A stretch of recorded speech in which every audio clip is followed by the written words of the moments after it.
Hey guys, this is Dr. Samir Islam. I want to thank you for joining me tonight on our Facebook Live. So today we'll be talking about IBS. In these next couple of videos, I'll be talking about exactly what IBS is, how do we diagnose it, what are the symptoms from IBS, and what you can do to hopefully help out with your IBS symptoms.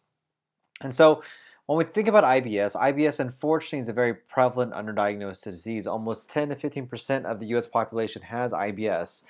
So obviously, if there's a room of 10 people, I'm sure, or if you know 10 people, I'm sure at least one of those people who you do know will have IBS and may not be telling you that. And the prevalence of IBS can vary because unfortunately a lot of people who have IBS don't actually have that diagnosis.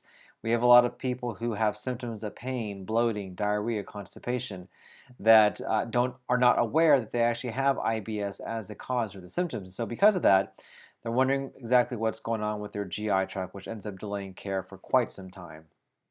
And for IBS, it is probably the most common gastrointestinal condition that we see within our clinic, and also is probably one of the more common conditions that primary care physicians see in their clinic as well. Almost 35 million people suffer from IBS, but the vast majority of these people are underdiagnosed or not diagnosed, so they're living with these symptoms for quite some time.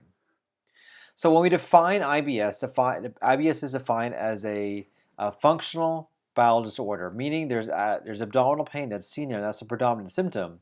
There's an absence of both biochemical and structural abnormalities, meaning when we do endoscopies on our patients, they come back normal. When we do blood tests or stool studies, they come back normal as well. This does not minimize your symptoms at all, but when you have a functional GI disorder like IBS, we can't find anything anatomically wrong with respect to our scopes, but there are other reasons why you could be having a lot of your symptoms, which we'll talk in the next couple of lectures. But the key factor for IBS is pain. You have to have abdominal pain to have IBS.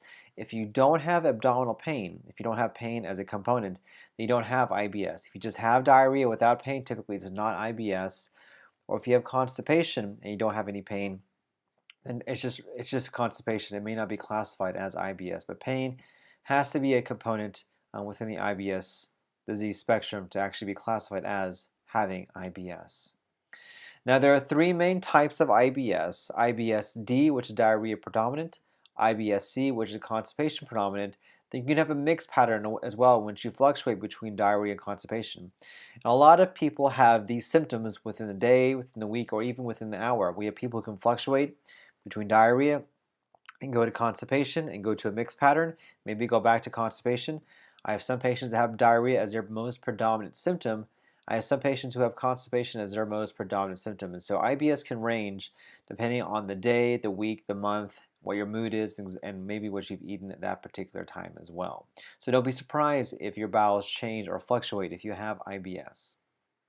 Now, when we think of just IBS as a whole, more than half of the patients have some diarrhea component, whether it's a combination of the mixed pattern or a combination of the diarrhea pattern. So most of the people who come to see us will complain mainly of diarrhea or having too much stools or too frequent stools.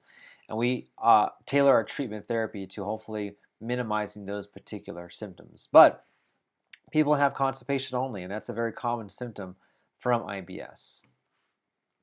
But there are other associated symptoms with IBS, and they can fluctuate.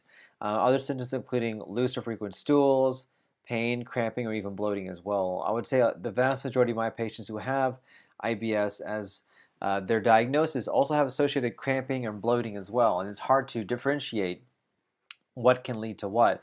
And our goal is to see if we can offer global relief of patients who have symptoms from IBS, depending on what their spectrum is, depending if they have mainly diarrhea, constipation, or even a mixed pattern.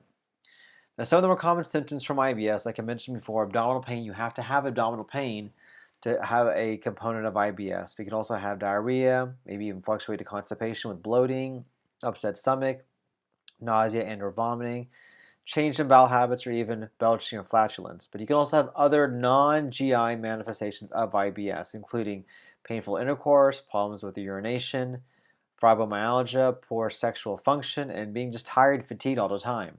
I have a lot of patients who have IBS who just feel tired or just feel fatigued or don't feel like their normal self. That's very common within the spectrum of IBS symptoms. And so don't be surprised if you just feel tired all the time when you have IBS. And it's very common because your body keeps on trying to manage these symptoms, and so does your mind as well. Now, like I mentioned before, patients can have a variety of symptoms. Some people may have just one symptom alone, and that's basically it. Some people can have no symptoms, and they may be having a great day. Or some people can have a combination of different symptoms, whether it's diarrhea, bloating, constipation, or any combination of any of the symptoms I talked about before. That can be one of the difficult things about IBS is that you don't quite know exactly what symptom you may be getting at that particular time. You may have one day where you feel great. You may have the next day where you have only diarrhea. You may have the following day where you have only constipation. That can be the difficult thing about managing IBS.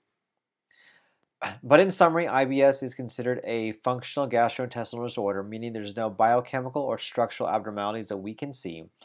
There are three main types of IBS: IBS-D for diarrhea, IBS-C for constipation, or a mixed pattern where you can fluctuate between diarrhea and constipation. And symptoms can vary. It can vary within the hour, within the day, within the week, or even within the month. And a lot of people can have symptoms that change off and on depending on what they ate, their mood, and a lot of different factors that could be contributing to their IBS symptoms.